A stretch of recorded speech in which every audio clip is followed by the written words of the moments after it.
Now, here we are, cruising along the Middlewich branch, which you know we love.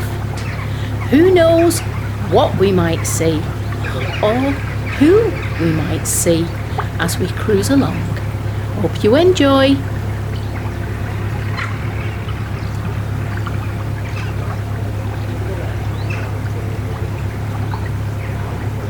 On the left is one of our favourite houses along the canal. Well, conversions, stables, and now just a beautiful setting with magnificent views. Just lovely. Did you know they have to keep those blocked off? They couldn't have windows in there. Oh, I didn't know that, so they couldn't have windows on this side when they did the conversion. Wow. Still absolutely lovely though.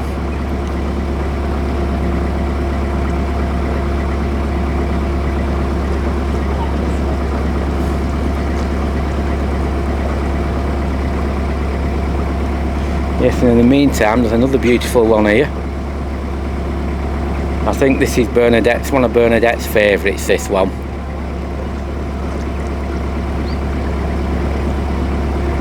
Yeah, extremely pretty.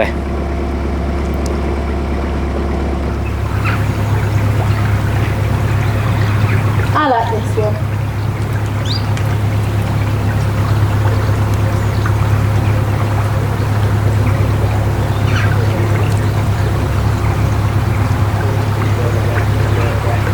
Yes, and I like the blue shutters.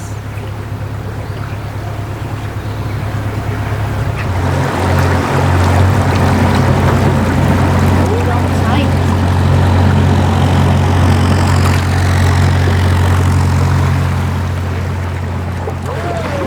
Right in the ice here.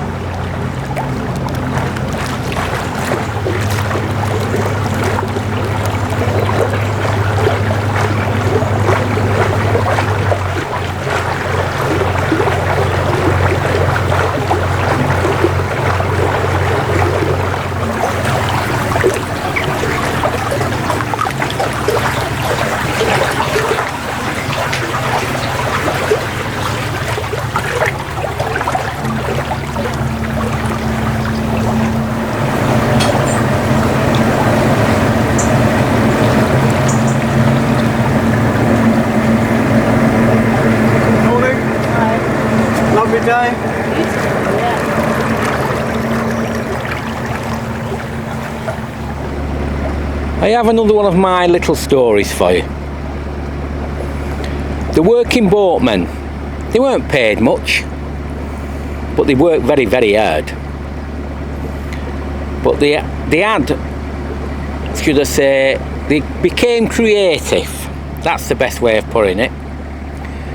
Now, when we was on the Shroppy further, you know, down towards the Midlands, and we was down at Knighton. Well, at Knighton, that's part of the area what took milk and chocolate crumb. You know, they had trips from Bourneville to Knighton or Cadbury's. And they never weighed anything. They just took it for granted that the working boatman would take a little bit. Long as it wasn't loads of it, they allowed them, and they were aware of them taking a bit of, you know, some milk or chocolate crumb. And they allowed it, but it wasn't like that everywhere. Most companies, they just have a find that they had it weighed when they put all the cargo on at one point, and it was weighed when it got to where it was going. Now, if it was, you know, if it was coal and stuff and things like that, it was very limited what they could do. You know, so that wasn't too bad. But food and drink, that's another story. When tins, or the equivalent to tins, came about, and they had like lead tops what could come off and, you know, on and off. Lead poisoning was quite common years ago. But they'd have things in, you know, various meats or veg, variety of things, and they would be in these tins, but it was all weighed. So what did they do? They used to take their share, you know, undo the tins and take out whatever it is, veg, carrots, whatever, and beef or whatever in these tins. And to make certain the weight was same at the other end, they filled them with soil and put it all back together. So when they got there, they still got the money. I don't know how many times they could do it though, or would they get a reputation when it was all checked. That I don't know, but that was the way about them getting food. Shortly, I'll tell you what they did when they wanted a little bit of alcoholic beverage. I've talked about the food. What do you think we should do next? Oh, you mean the cargo? Yes, what should we talk about? What about black gold? Black gold, yes. Yeah. Because they were quite creative. Now, when they started to take alcohol along the canals and down to the Midlands, all the working boatmen, and we talked before about the weight has got to be the same where it starts and where it finishes. So they've got to be trustworthy, haven't they? Yes. Well, or wily. Wily, yes. They started to look at how the Guinness was transported and the way of opening it and closing it without anybody knowing. Disgusting. I know. So what did they do? Well, they opened it and got lots of Guinness, because they liked a few beers, the working boatmen. They certainly did. And what did they top it up with then? Well, they topped it up with water. Canal water, of all things. Oh, imagine God. that. So unfiltered. Well, that'd make a slutty canal Guinness. water. Well, you couldn't see it, could you? Because No. Guinness is black. Yeah. So a lot of barrels of Guinness weren't quite the right taste when it got to places. Or the right percent of Or alcohol. the right percentage. But I don't think they ever looked at that sort of thing. It was just the weight, Yes, that you know. was So checked. Guinness, it wasn't quite as good in the early days as what If it went by boat. If it went by boat, that's very, very true. Watered down with canal water. Eh? Do you think that was true, or was that a tale? No, that's fact. Was That's- it? Oh yes, that's fact. Wow. Absolutely. We've now set off in beautiful weather from one of our favourite moorings on the Middlewich branch of the Shropshire Union. Having a great mooring was superb, but things developed a little bit, because as we trundled in, we recognised a boat at the side, and it was Mark and Debbie from their YouTube channel, Well Deck Diaries. Never spoke to them before, but we moored up and we were having a chat, and very nice too. The next thing, very good friends of ours who we've known for a long time came in their boat Perseus. Now Perseus is a quite special boat, to put it mildly, and one day when Chris and Richard, who are our friends, feel like it, I'm sure they'll let me have a little tour inside to show you all the unique interior, like no other boat on the network, guaranteed. But it improved there as well, because instead of just a chat, we all got our chairs out, got some drinks, kept our distance, but had a really good time talking about a variety of things. It was great. So that made our mooring a bit of a bonus, because we had a really good time. So thanks Debbie and Mark, and thanks Chris and Richard, because it was a superb evening. I had a bit to drink, no hangover. That's an even bigger bonus. Anyway, on with the cruise.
Shortly I'll tell you an amazing story about the working boatman.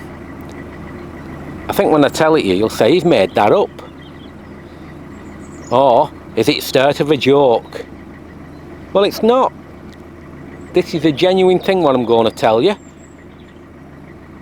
But first we'll get through this lock, and then I'll give you a funny piece of information.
Before I go into the next lock, I'll tell you the true story, what I mentioned previously, and it's genuine, no matter how funny it seems.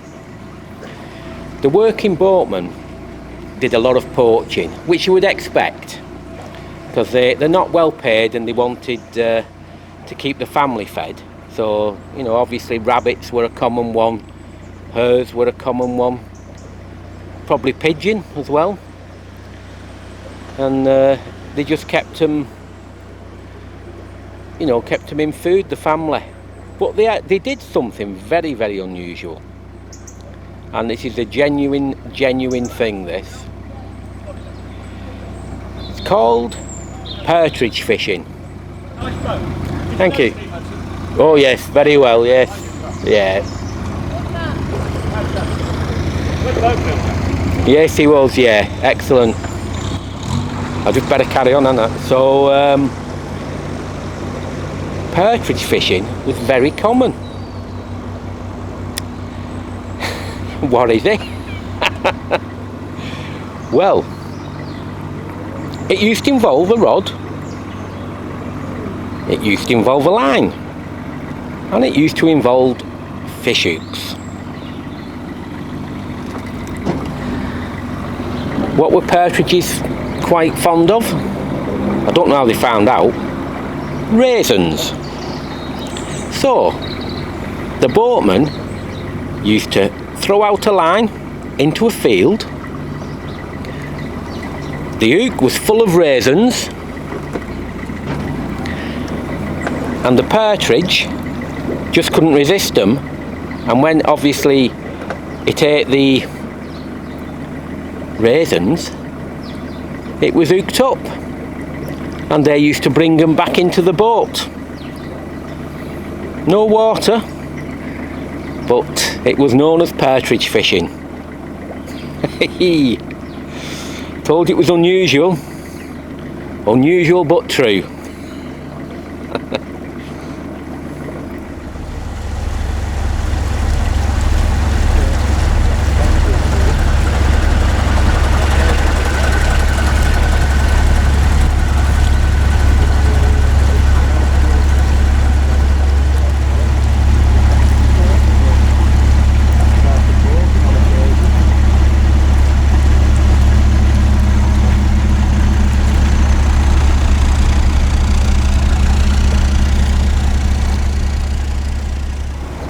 We're coming up to Wardle Lock now. So many people have read off these plaques and told people about an old working boat woman. Her name was Maureen. We had the absolute pleasure of knowing Maureen. Every time we came through here, we used to talk about everything boating. She lived in the cottage on the right, you'll see when we went in the lock. The stories we had, and the brilliant way she used to tell off people who did not work the locks correctly. She was a genuine working boat woman, and we thought she was fantastic. Sadly, she's died now, but everybody knew her. Any people who knew anything about boating knew Maureen. Wardle Lock, it may be the name of it, but it's known as Maureen's Lock. That's how well known she was here. And if you want to know a second name, because I should have said, it's Maureen Shaw. And she died in 2012. Yes, we do miss her. Doesn't seem that long ago. But, yeah, she had some fine stories to tell. We come out of Maureen's Lock onto the Wardle Canal. This is where the tolls were paid for boats who wanted to, come down the branch and go to the Shropshire Union. or the Chester Canal, whichever you want to call it. This is where they had to pay the money. For 40 years anyway.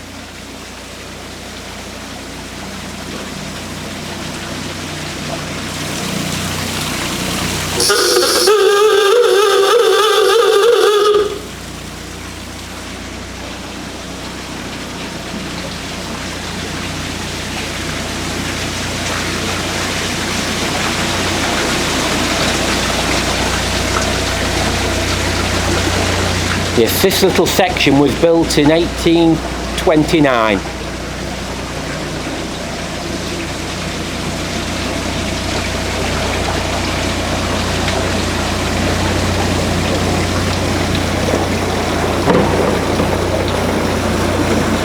When I said we was doing 3 canals today, this was one of them. All 100 and whatever, 120 yards of it. Sadly, we've come to the end of the wonderful Middlewich Canal. Me and Bernadette absolutely love it. Next time, we'll be on the Trent Mersey. Another great waterway. If you've not already subscribed, and why not, why don't you come aboard and join us on our journey? After all, we are probably the most experienced narrowboaters who make YouTube vlogs. So you'll see plenty and get to learn plenty. Anyway, that's it. We hope you continue to enjoy all our videos. But for now, as usual, ta-ra!